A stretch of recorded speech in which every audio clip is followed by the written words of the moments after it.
In today's episode, we'll be exploring the intricacies of navigating the ebbs and flows with mindfulness and grace. Because this is how we do it at Conscious Matters: mindfulness, mindset, and grace.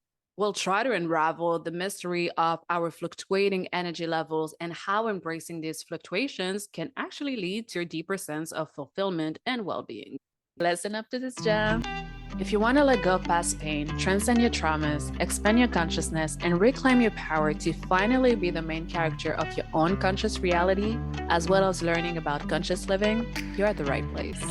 Welcome to Conscious Matters. It's a safe space where we chat about conscious matters, focus on self-empowerment, awareness, holistic wellness, and sustainability. Join me, Melissa DiBieri, for inspiring conversations with myself and some of the most beautiful souls out there. We expand on our experiences and share what we've learned along our healing journey to live in peace, harmony, and mindfulness on a daily basis. Oh, and share with loved ones, and don't forget to take 5 little seconds to review this podcast by just leaving a few stars and kind words. That would really help with the algorithm, so we can spread the message to help more people live consciously. Get your mind, body, and soul ready for a ride in consciousness. Namaste, listeners. So let's start with understanding the nature of energy. Life, much like the ocean, is in a constant state of flux. We experience highs and lows, moments of boundless energy, and times of deep fatigue. But what if I told you that these fluctuations are not only normal, natural, but essential for our growth and evolution?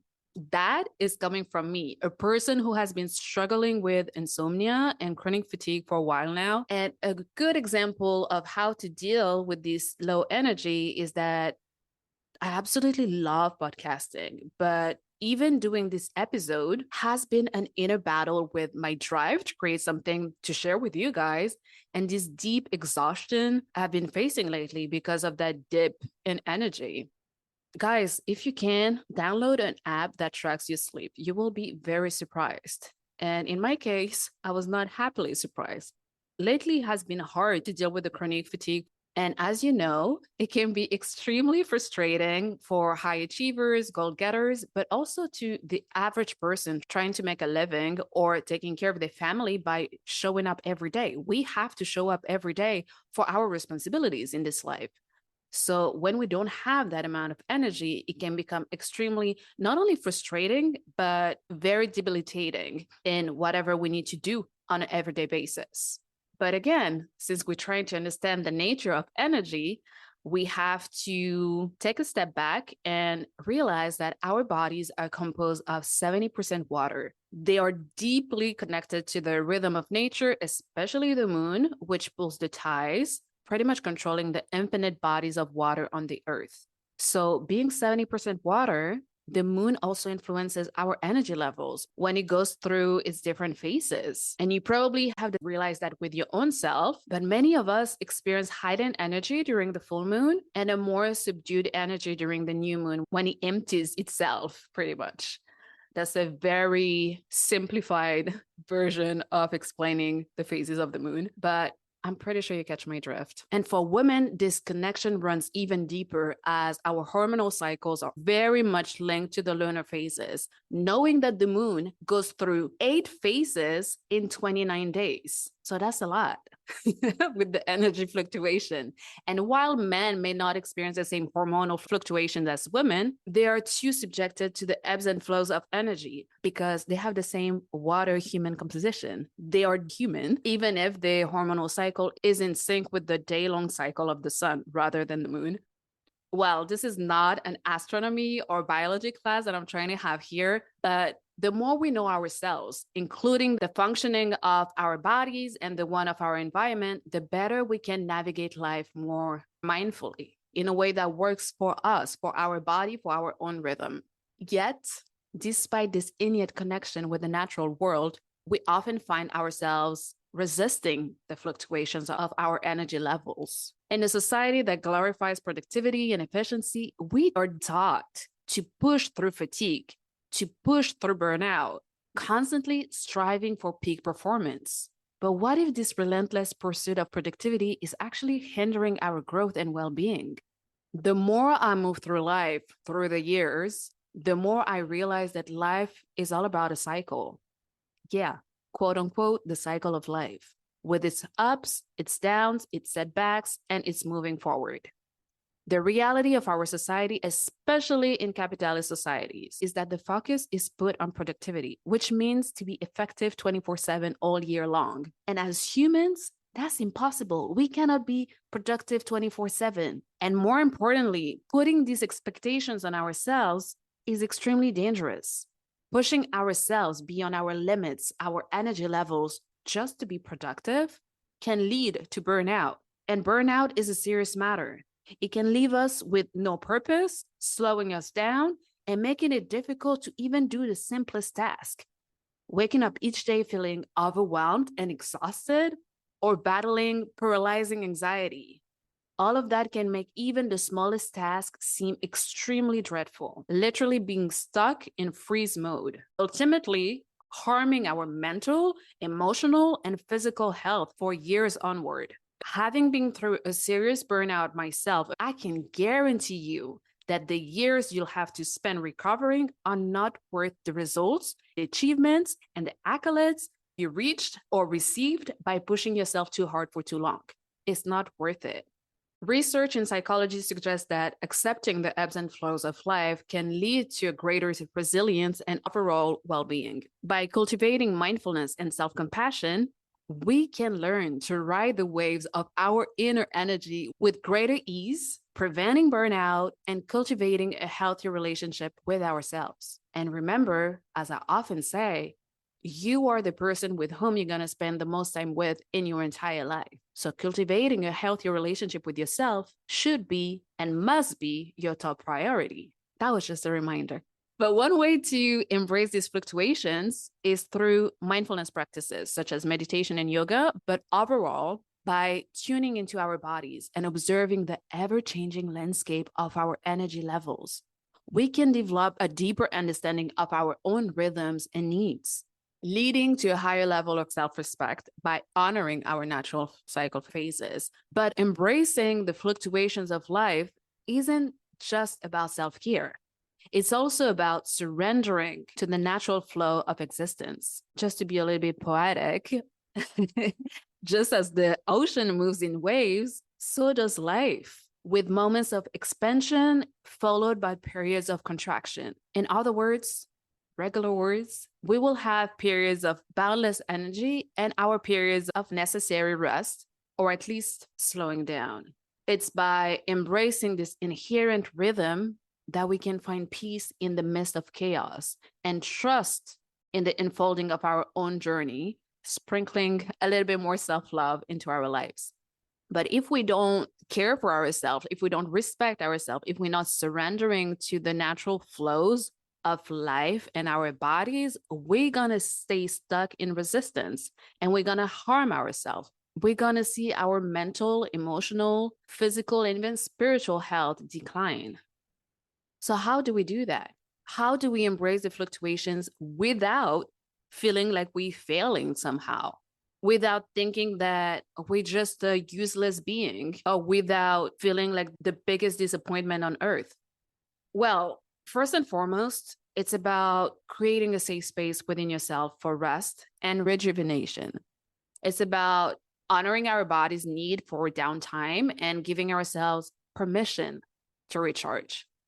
Whether it's taking a leisurely walk in nature, indulging in a long bath, meditating, stretching our bodies with softness and love, or simply curling up with a good book and a good tea.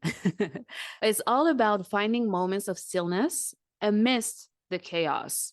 This is what can replenish our energy reserves. So in other words, through mindfulness practices, as always. You know the common saying of, you cannot pour from an empty cup. When your cup is empty or getting close to being empty, this is your responsibility to go and fill it up. And for that, you need your mindfulness practices. As I was saying before, by tuning into our bodies and becoming more attuned to the rhythm of our energy, we can develop a deeper understanding of our needs and limitations. And when we understand our needs, we understand our emotions, we understand our limitations, we know how to deal with ourselves. We know kind of the blueprint of how we function and make sure that Not putting the machine that we are always on, but to take care of it, just like a car. If you know your car pretty well, you know when to do the revision. You know when to bring it to the garage. You know when to fill up the tank. But if you're not mindful and you're not looking at the dashboard or hearing some weird noises your car is suddenly making, you won't be able to take good care of your car, and then it's going to crash. And everywhere that you're supposed to go and everything that you're supposed to do that usually your car brings you to is never going to happen. And it's going to mess up pretty much your whole day, if not weeks and months onwards. So it's the same with your body. It's the same with your mind. It's the same with your emotional state. You have to develop this deeper understanding of your own needs, your own emotions and limitations. I repeat myself, I know, but it's really important. But what about those days when we feel guilty for not being more productive or doing more, you might ask? Well, my dear, that's where self-compassion comes in. I haven't found yet another solution to that. When you start to feel terrible about yourself, you have to take a step back, look at things clearly, be fully honest with yourself, and then add more compassion. Again, as I was saying at the beginning, as someone who struggles with insomnia leading to chronic fatigue the whole day is so frustrating. You have no idea if you're not dealing with that. But I've learned, or should I say, I'm still learning to listen to my body, my bodily sensations and needs. And that has been a game changer, because when I push myself beyond my limits, if my body doesn't have the fuel necessary to do X, Y, and Z, and I'm trying to keep on pushing it, I'm just going to crash. And if I crash, it's going to be so much harder to recover rather than pacing myself until I'm able to fill up my tank as much as I can with my mindfulness practices so I can start again. Or just allowing myself to have rest, giving myself permission to slow down. It's okay. And when we think about it, it's actually very simple. It's just about honoring our own limits and putting our holistic well-being as our top priority. The hard part is to stop being stubborn, trying to fit into a mold that is not made for you at that specific time. I do recognize that it's not always possible to be in control of our schedule, especially if we work for someone else or even when we work for ourselves. We have clients to serve to the best of our abilities, or when we have children and they require our attention and care in that moment. However, it's our responsibility to take care of our well-being. So we have no excuse to spend a whole day and not dedicate 10 or 15 minutes every day to our self-care, whatever that looks like to you. We all have free 10 or 15 minutes per day. And if you don't, I invite you to look closer at how you spend your time. Is scrolling on your phone mindlessly more important than your mental and emotional well-being? Or hanging out more than necessary with your colleagues after work? Or watching the news, which are repeating the same traumatic events the whole day when you've already checked on them earlier? You have to make time for your wellness. Nobody's going to do that for you. You have to do it. And another important point to be able to navigate the ebbs and flows of life mindfully is to release self-judgment. A core component of mindfulness is non-judgmental awareness, observing our energy levels without attaching any labels or judgments to them.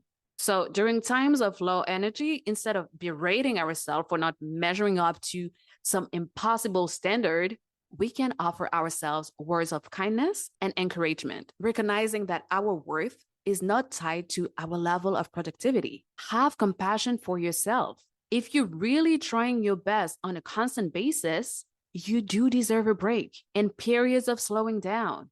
Tap yourself on the back and acknowledge that. With all of this information in mind now, I invite you to reflect on your own relationship with your energy levels and how you can embrace the ebbs and flows of life with greater mindfulness, grace, and compassion. Remember, life is not about maintaining a constant high. Again, it's impossible. It's about finding peace in the rhythm of life and embracing the journey, wherever it may take us, because life can be unpredictable. And as a reminder, you are not alone on this journey. We are all struggling with that, myself included. It's one of my biggest struggles. So remind yourself that you are not alone. As always, you got this. I'll talk to you soon. Take care. You know who made it. Thank you to have taken the time to listen to me talking about conscious living. Conscious Matters is a self-produced podcast. If you enjoyed this episode, please share, leave a review, and or donate. Your support will help to keep on raising the collective consciousness together. Take care and talk to you soon.